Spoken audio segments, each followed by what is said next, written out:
How's it going, everybody? So in this video, I am going to talk about how to get abs.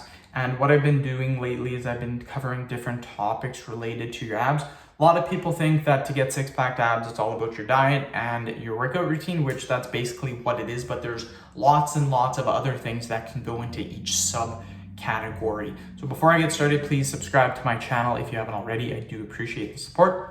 Helps my channel grow. Please follow me on Instagram, Dillenberg999. So for example, for your diet, you could talk about plant-based, keto, Atkins, high carb, low carb, high carb, high fat, stuff like that. Different stuff that you can talk about. For your workout routine, you can talk about progressive overload. You can talk about rest, weighted ab exercise, different types of sit-up routines, body weight ab movements. There's so many different types of topics, and I'm going to go over with you a lot of those topics in these upcoming videos. So the one that I want to talk about today is going to be ab weighted exercise. So weighted ab exercise. You see a lot of people on the internet, what they do is they just do body weight movements, which is perfectly fine, but the thing that people miss out, that you can do body weight movements if you do them correctly and if you follow a certain type of progression scheme to those. But the two things that need to happen for muscles to develop is progressive overload, and you need to eat in a caloric surplus. So for all of you that are losing weight thinking your abs are going to pop more, your abs will show more when you lose weight, but they're not going to start building. You need to be eating in a caloric surplus to build your abs up. That doesn't mean that if you lose weight, they're not going to show. They're still going to show. But if you want to get them super defined and super chiseled, that's how you do it. You have to build your muscle in your abs. And that's why you'll see people that could be, I'm sitting 14-15% body fat right now, and I have clear six-pack abs. People are sometimes 7-8% body fat and they have a flat stomach. It's because they don't have any muscle in their abs. The more muscle you have in your abs, the less lean you have to be. You look at professional strongmen, they have clear six-pack abs, and some of them are 25% body fat. It's because all of those movements for the strongman require core stability, and that is why their abs are shredded.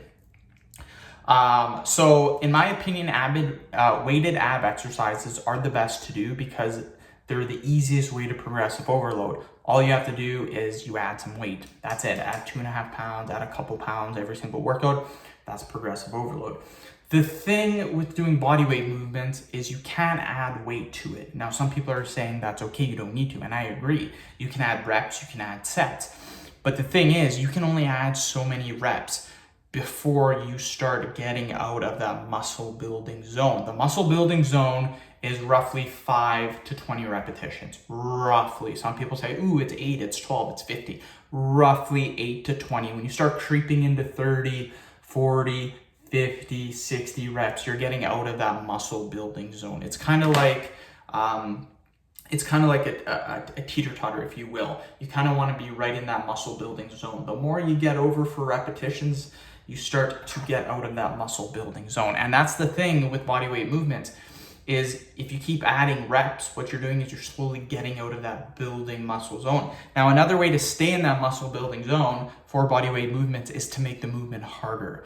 So for example, if you're doing basic crunch, you can then move into a leg raise. If you're doing basic leg raises, you can do, what the hell is that called? You could do Spider-Man crunches. You could then do, Russian ab twists. Like, you just pick movements that are harder to do, and that'll help to develop resistance. So that's what I wanted to talk about, just something to keep in mind, a tip to help you get six-pack abs. End of video. Thank you so much for watching. Please subscribe to my channel if you haven't already. Please follow me on Instagram, Dillenberg999.